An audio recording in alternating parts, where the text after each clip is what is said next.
What's up, what's up, what's up? This is your boy, Dr. Kai Dupuy, coming at you with episode 42 from Redmond, Washington. You can see it's a pretty much overcast day here behind me. And I was going to take a walk, but it just now started to rain, so I'm not going to walk. I'll just go ahead and say what I want to say right here in front of the house. So again, this is episode 42. It's November 22nd, right before the holidays, right before Thanksgiving week. And I wanted to share something for those who may be just starting their careers in software development. As I mentioned on previous videos, I started my career in 1987. I graduated college in 86 with a Bachelor's of Science degree in computer science in December, and I started working as a professional software developer in May of 1987. And something that I wanted to share is that once you gain the skills to produce code, to build software, you have several options on how you can go forward in your career. And I'm going to talk about those options, and I've done all three. The first one is you become a full-time employee. You get a job at a company, work in their IT department, work as a full-time professional software developer on a software development team. That's the first thing you can do. The second thing you can do is you can work as a contractor. I did that probably for the middle third of my career. I've been in the game over 30 years. So the first 10 years was easily all full-time employee jobs until I got a hint about how much money was being made by contractors or consultants. I never forget, I was working as a full-time developer out in the Bay Area, out in Walnut Creek, California, about 30 miles east or 30 miles outside of San Francisco, and we hired a contractor. And we hired the contractor because he had a skill that we didn't know yet. I was working as a Windows programmer, doing language, Object Pascal. I was a Windows developer, and they hired this guy to do ASP. And at that time, ASP was brand new. Had to be 1999, somewhere around there. And he was a contractor, so he wasn't a full-time employee. So he didn't get the benefits. He didn't get benefits, and he didn't work for the company. So he didn't get medical, dental, and vision. He didn't come to picnics and those kinds of things, which is some of the downside of being a contractor.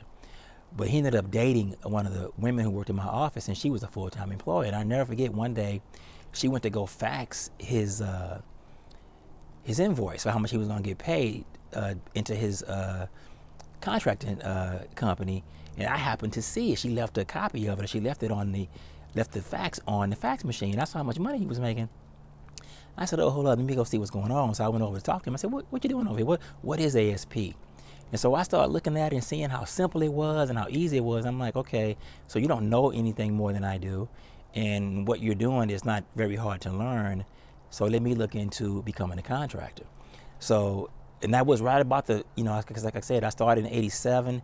That was around 1996, 7, somewhere around there, 8, maybe 9, maybe a couple years past 10. Anyway, my next job was as a contractor. And I'll never forget, I was signing the paperwork to become a contractor. This is like I say, 97, 98, and my rate was $60 an hour. And I remember telling one of my friends who I worked with at the full-time job, the last job, I said, "I'm getting $60 an hour to code." He's like, "Nah, that's what the company's getting. The company's getting 60. You probably get more like 30 or 20. I got 60, right? He didn't believe it. So I started making $60 an hour. It was, at that time, it was a lot of money, and it was well worth it. Now, I don't recommend that if you're just getting started in your career, because you might not have the skills yet. And I don't necessarily recommend it when you have your family like I do now. I'll prefer a full-time position. So get the full-time position first, learn the game, build your skills, earn your craft, really sharpen your skills, see how businesses operate, that kind of thing. At about the 5-year mark, you could look at becoming a consultant or a contractor, and it is big money. And some of the things that people talk about as being a negative, well, all these things that were considered negatives, like insurance and those kinds of things, I didn't have any issues with that because I was making so much money. I was able to pay for things like insurance. It wasn't a big deal at all. I didn't miss anything. I didn't have vacation time, so if I took time off, I didn't get paid for it. Also, not a big deal because I had stacked my paper. Okay, so full-time position, what I did first. Second was contracting. And the third thing you can do is you can start your own company. I highly recommend that, because think about it. When you learn these skills, there's nothing from stopping you from creating the next Slack or the next Microsoft Teams, or whatever piece of software you see folks out here using and making big money for companies. Once you learn the skills, you can do that for yourself. And so maybe after you contract for a while and you come up with an idea, you want to have all the foundation in place for your company, right? Go ahead and start your company and be able to get your tax write-offs and build your own software, something that you own, right? You can also do that while you're working full time, okay? The key is the skills, right? Once you get those skills, it opens you up to so many options. And you can go back and forth. You know, I'm a trainer right now. For years, I did both.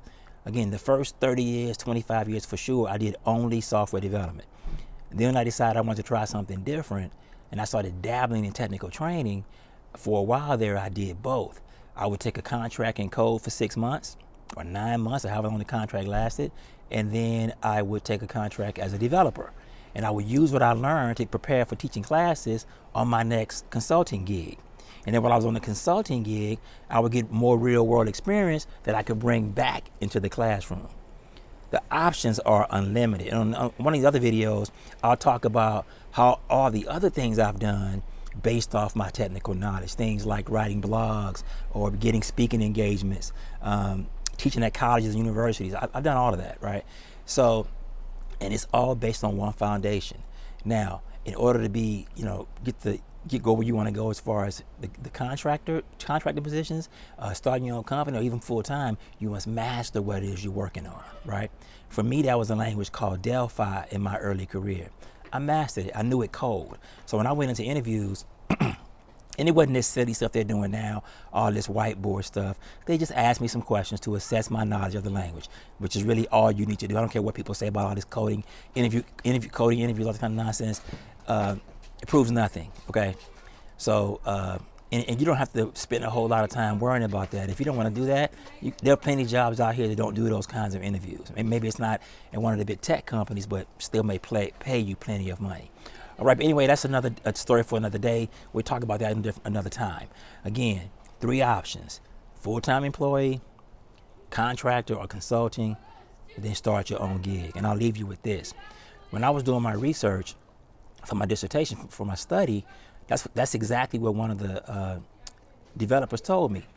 He said that the minute he started his career in corporate America and he knew his technology code, his language code, he realized that he couldn't be a black person and be the smartest person in the room. No one liked that. So he met friction at everything he did and everything he was involved in. And instead of him trying to figure out how to overcome those obstacles, he just removed himself from corporate America and started his own company. Okay, and once you do that, you're not worried about, what's going on with these companies and how we can overcome the obstacles. All that goes away. You become a businessman providing a service. All right. So I'll leave you guys with that one. Hopefully you can see me and hear me okay. I'm outside in front of my garage and it's cloudy and it's raining right now. So I wanted to post this again. I believe it's episode 43. My goal is to get 100 videos out here and touch on all the things I've learned over the course of my 30-year career. And then once I do that, I'm going to close the book and close the capsule and move on to some other ways I can share. I'm not sure if I've mentioned to you guys, but I also have 10 tracks out on SoundCloud, right? So if you want to hear some more stuff based on my research and my experiences and my knowledge of software development and how to play this game and run through the gamut and deal with the landscape, you can go out to SoundCloud and search on my name, or you can search for Coding While Black. Once again, it's me, Dr. Kai Dupuy, Coding While Black. Hope you guys are having a good weekend and have a good holiday next week. Peace.